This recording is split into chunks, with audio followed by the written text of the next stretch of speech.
Welcome to Verbal Pick Radio, where we give you a verbal image of life, and we are everyday people. And in this world of everyday people,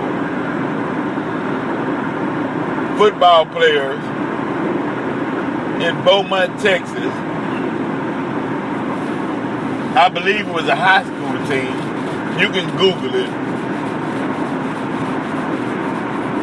was suspended. Their season council, coach suspended for taking a knee due to the fact of police brutality. Now, First Amendment, they have the freedom of speech. They have the freedom of protest, freedom of assembly. Now, when it's exercised around black people or an issue that's involving what they call minorities, then the First Amendment doesn't apply or it gets challenged. You cannot suspend or cancel or punish a citizen of the United States of America for protesting and unjust actions against public officials. Meaning you cannot suspend a football team for taking a knee during the Star-Spangled Banner when that actual anthem has racial overtones itself. I would be a fool as a black person in America to stand up and pay homage to something that was designed not in my best interest, but I would have to be a zombie in order to participate in something that's talking about my own demise. I would have to be an idiot, an actual idiot, to agree with something that doesn't agree with me. That means that I would have to have no love for myself as an individual, no pride, no belief in the Creator, no belief in God, no belief in Allah, no belief in Jehovah. Whatever term you use, you cannot believe in a high being, something higher than yourself, and subject yourself to or put something over you that is against you. When they're protesting, what they're saying is, look, this is what they're saying. My parents and my grandparents paid taxes in this country, fought in every war America had to show loyalty and respect for this country. Turned the other way when racism was blatantly dead in their faces. Meaning when they had to, you see a white person on the sidewalk and you had to step aside, they could have challenged it. Some stepped aside, some challenged. The water fountain, the restroom, separate. One water fountain for blacks, one restroom for blacks, another one for whites. Okay, no problem. Can't eat. Now listen, you can't eat in the front of the cafeteria with normal folk. You have to eat your food out in the back or in the kitchen. We'll take your money though now. Don't forget the money. But you cannot eat in here with white people Because white people are superior in the minds of white supremacy. That's what when you hear the term white supremacy, it's not a term that black people came up with. White supremacy was an action. The action was, you can't use my water fountain. The water that comes out of this water fountain is only for white people. We don't want your soup coolers might accidentally touch the spout that the water come out of, and we white, we can't do that. We can't have it. We superior. White supremacy. You cannot use this toilet that I use because, my poop is white poop, and white poop superior to black poop, so you got to go out back and use your own toilet. You can't sit in front of this diner and eat your food amongst white people because the way we eat and how we digest our food is superior. You go out in the field or in the kitchen and then you can eat your food. White supremacy. So when you hear the term white supremacy, don't get alarmed and upset. We talking about like Neely Fuller Jr. said, a state of mind. We talking about a system, a belief system. We talking about, let's take the third verse out of the Star Spangled Banner. We know what it says, but, we don't need it's like the Hillary Clinton thing. We got to show one face in public and we got to show another face in private. This is a 30-year politician who's playing the game of white supremacy. She's like the Jesus on that used to be on the wall, and still are on the walls of some of the churches. The white Jesus in the all-black church. She's like that in a sense. She's like, I know she's done. I know she's dirty. She do a lot of dirt. But still, we loyal to white Clinton. White Hillary Clinton. Because she speaks to black issues in public. Now in private, she's signing the crimes bill, but okay, hey, Now, and when I criticize Hillary Clinton, it's not that I'm for Trump, because Trump 32. You can't tell me all of these women that came out against Trump. Yes, some of them may be lying because we all know the game. Some of them, come on, man, gotta be true. Some of them could be lying. You done been lied on before by a woman, and if you're a male, but when you're in the public eye, it's magnified 10 times. But every brother knows you could have been walking in some track tennis shoes. I don't know if they still make tracks. I know they had track tennis shoes when I was in school. Then you throw on some Jordans. You see the different response from women. Some women, not all. Some women not materialistic. But we talking about the women that's materialistic. You could be in a plain car rolling down.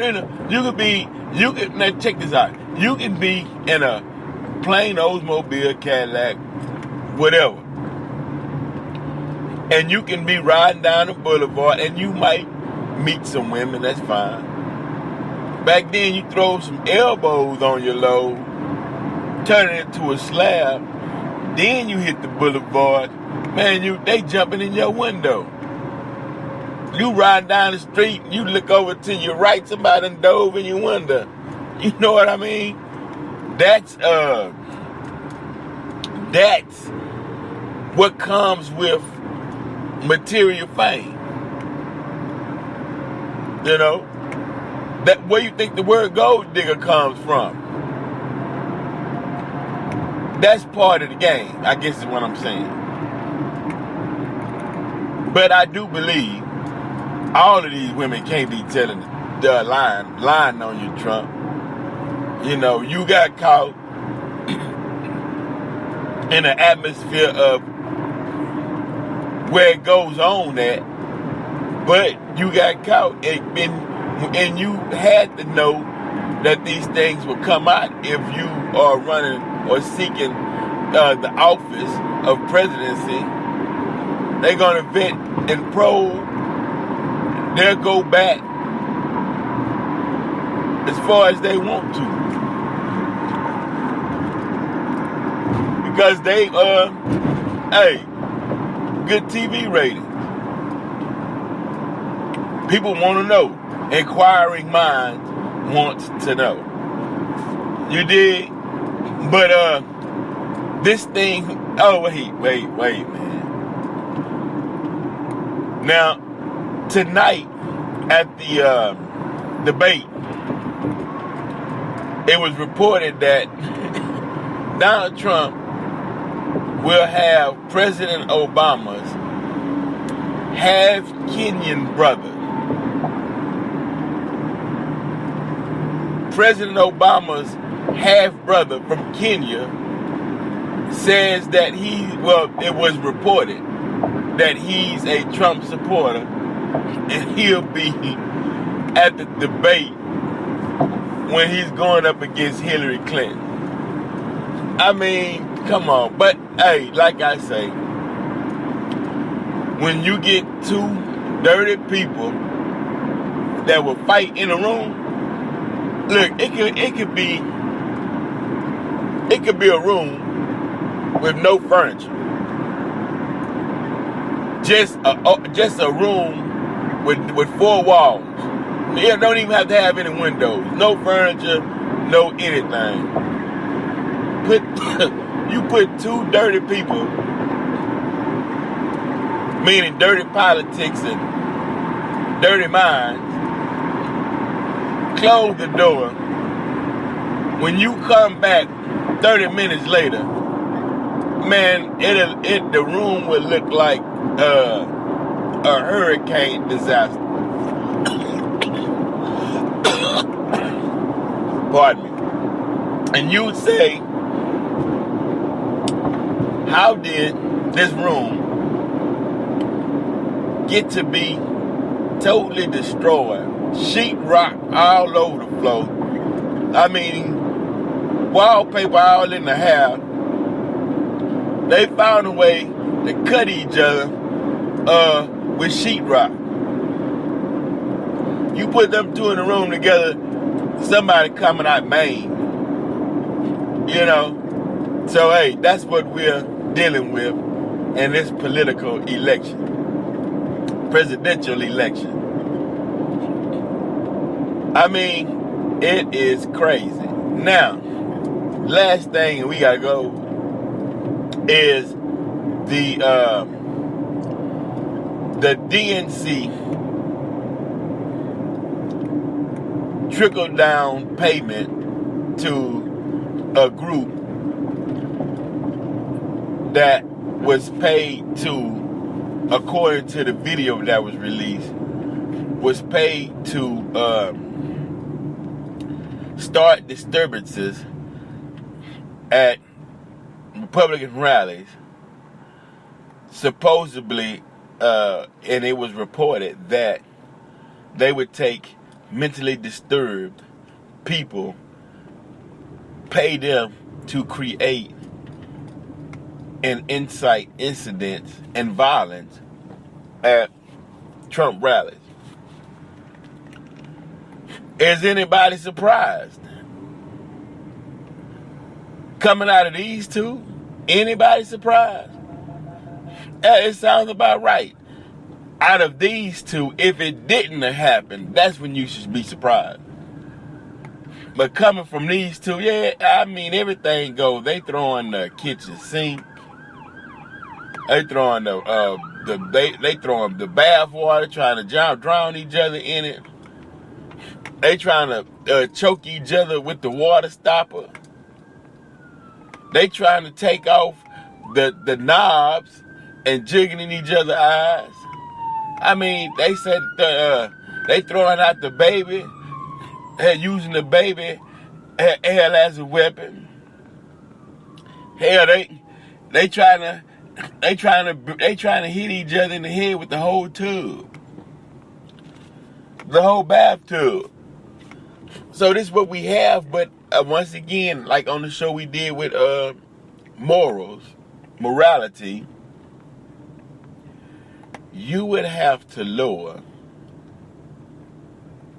who you are as a person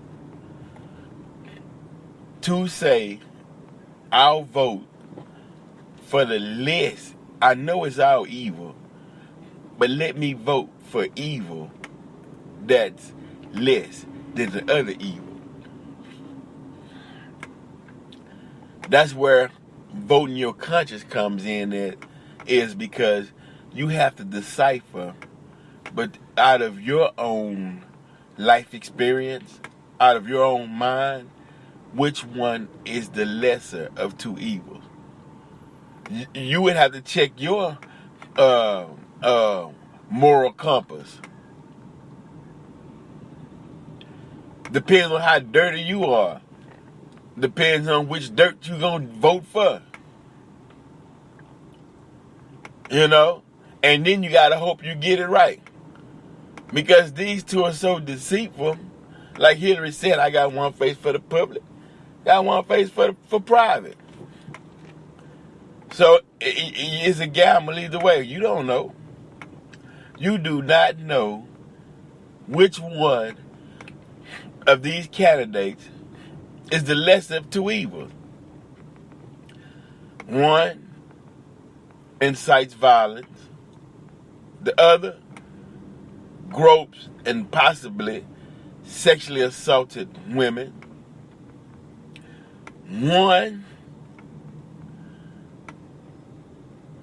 hacked emails reveals quid pro quo and the damaging and deleting of evidence after subpoena. BlackBerry smashed to hide the dirt, to stay free. One says racial slurs towards minorities and Muslim banned and against immigrants. I mean, you can go back and forth all day between the dirt of these two. And the only thing that is amazing to me, and I could be wrong, is the loyalty. I don't understand it. We are so loyal to the Democratic Party, which the Klan came out of. I don't understand it. Need to form our own party. That would be the best in our best interest, and put somebody up who represents our morals and our standard of living and life. That way you can vote in good conscience. Because if you vote for this dirt, believe me, whoever get in, you're going to have nightmares. Because you helped to put them in. And all they going to say is, hey, I got so-and-so percentage of this group's vote. They wanted me here, so if anything goes down, blame them. I came out, gave the issues. All the dirt about me was out in the public. They knew what I stood for. and yet they voted me in. So, how the saying goes, don't hate the player, hate the game, and getting ready to spin it on you. But hey, that's how it goes. They gave you a false image of a white Jesus, and some blacks still believe Jesus was white till this day. Even though they know the truth. But it's something about, it's something about white loyalty. That's a whole case study in itself. It could be the Stockholm Syndrome, where you fall in love with the perpetrator, the victim. Could be suffering from Stockholm Syndrome. Could be suffering from PTSD. It's a host of things, but we got to figure this out one day. The loyalty, where you will put another group before yourself, before your best interest. Or let's say you heavily rely on their sense of direction to lead you instead of your own sense of direction to lead yourself. We're going to end on that note. Verbal Pick Radio, where we give you a verbal image of life. Hope y'all enjoyed the show. Vince Cole Muhammad, a.k.a. Cole Black. Check out the book Consequence by Vince Cole Muhammad. Make sure you get your copy. I've written that book with a lot of things that I talk about, but I want you to go in and extract the knowledge about the book. I want you to go to cdbaby.com/COLBLAC. Download some of the tunes. That's why you listen to the show. After the show, put in some real hip-hop and just ride. We're out.